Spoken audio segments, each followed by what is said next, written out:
Hi, I'm John and this is Foxlow Academy. Today we're going to be talking about some do's and don'ts for boudoir photographers.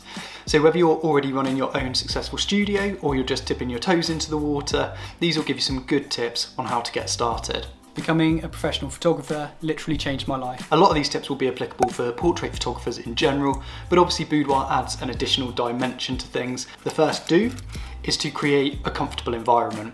Now this is true whether you are shooting in your own studio or whether you're shooting on location, so whether that's a client's home, a hotel, an Airbnb, wherever you're shooting. If you need to get there early to make sure that everything's just perfect and set up, make sure you do that. And things you want to focus on are the temperature of the room, particularly if you are shooting boudoir. Your clients aren't going to be wearing a lot of clothes, so you do need to make sure that the room's a comfortable temperature. Bring a heater with you if you need to. Also, if it's a really hot day, remember to bring a fan. Something else to consider is the ambience of the room. So we try and make our studio as kind of cozy and homely feeling as we possibly can. We have music playing, and music's a big thing. We spent a long time trying to find the perfect music to create the right kind of atmosphere and ambience for our studio. So spend a little bit of time digging into Spotify playlists and find the music that's right for you. You also want to consider your client's privacy. So you need to make sure that there's an area for them to change where they can kind of tuck themselves away, pull a curtain across, or even a separate room. My first don't is never use negative language throughout the course of your shoot. It should go without saying that your clients are probably quite nervous, and you want to make sure that they feel comfortable, that they feel encouraged, and they feel supported by you. I have seen far too many occasions where photographers are there trying to take some pictures. It's not working. That happens sometimes, I get that. And they'll say, no, that's not working, let's do something else. That is not the kind of language that your client needs to hear. So if you are taking pictures and maybe the pose isn't quite working for that client, maybe you haven't found your angle, maybe the lighting's not quite right, just say, okay, cool, that's looking awesome. So let's move on and do something else. Or, cool, that's looking really good, but let's try adjusting so your hand position's up here, for example. Always be your client's cheerleader, make them feel supported and encouraged, make sure they know that they're doing great. If a shot isn't working, that's fine. You don't have to show them every single photo you take. The next do is to play with lighting and angles. Now, obviously as a photographer, whatever you're photographing, lighting and angles are hugely important. But with boudoir, there's a few extra considerations that we need to take into account, because our goal as boudoir photographers is to accentuate shape and form. So have a play with shadows and highlights. Try and create mood and drama in your photos. Backlighting always looks really good, where you'll just get some light skimming across the body and you can create some really dramatic, interesting images just by making small adjustments to your lighting. We want our clients to fall in love with their photos, and dramatic lighting is one of the big ways that we can make them do that. It's also much harder for an amateur with an iPhone or someone taking selfies to really nail angles and lighting. So it's the advantage we have as professional photographers. It's why people invest in our skills and services. So make sure that your lighting is top notch. Different angles will also give you more variety for your shoots. So you can photograph someone beautifully lit in a certain pose, you can get the full length, you can get a close-up shot, and then you can get an alternative angle. So for every pose you're doing, you're getting 3 photos that you can potentially sell to your client. The next don't on the list is to not dramatically alter your client's images. Don't over-edit and over-Photoshop natural beauty. Now there's different photographers out there for different clients, and some clients are looking for more of a glamour style of photography with heavily airbrushed images like you might find in a magazine. But boudoir is about capturing the essence of a person. It's about capturing natural beauty and showing them themselves in a whole different light. Photoshop is a fantastic tool. It's amazing for removing stray hairs. It's amazing for getting rid of loose threads on outfits, or the little labels they put on the bottom of shoes that you can just never remove.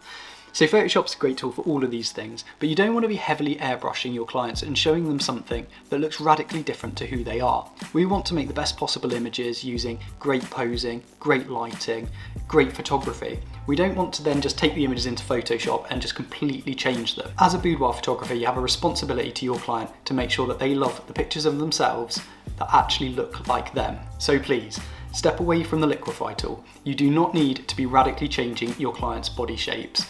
Sure, do a little bit of skin smoothing, remove a blemish or a mosquito bite or that little scratch where their cat got them, but don't overdo it.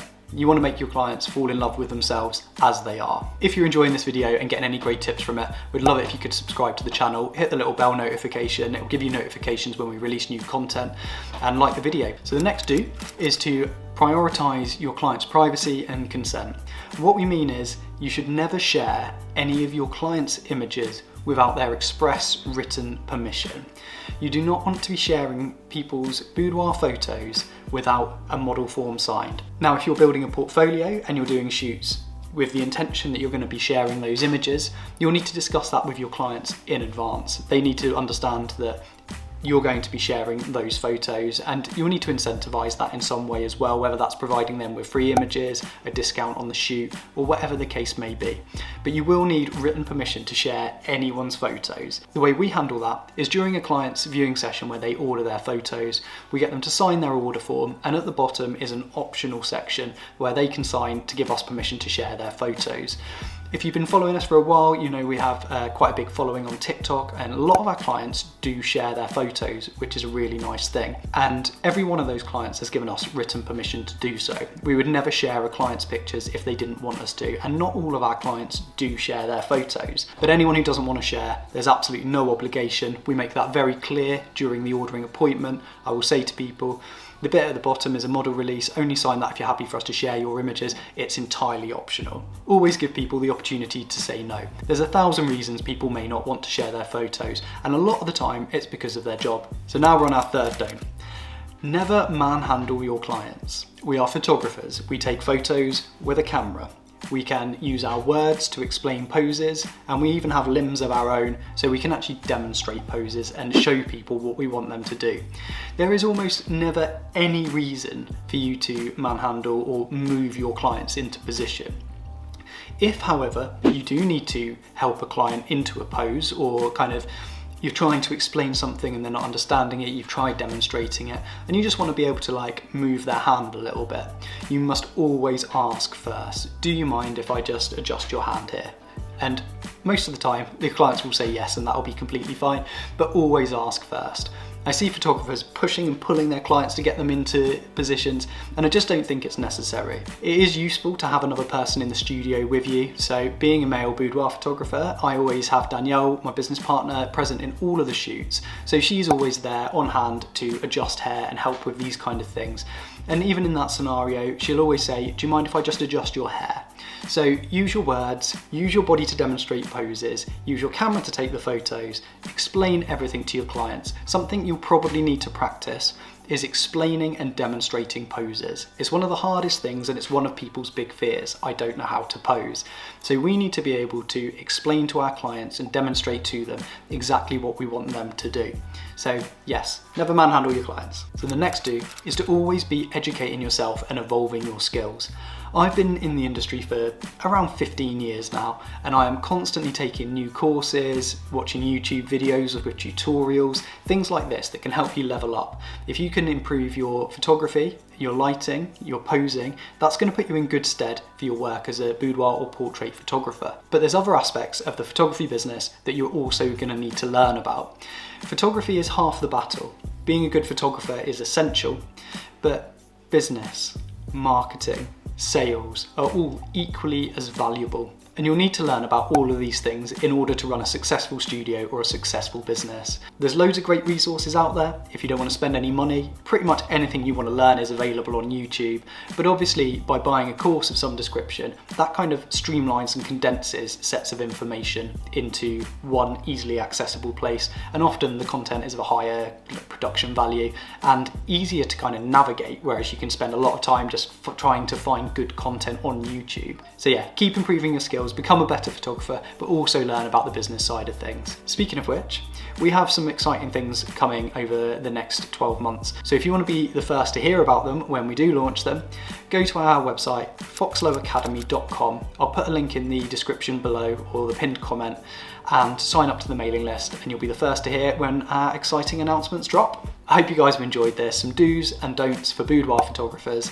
I hope it's been useful. If it has, subscribe to the channel, give the video a little like, and I'll see you next time. Bye.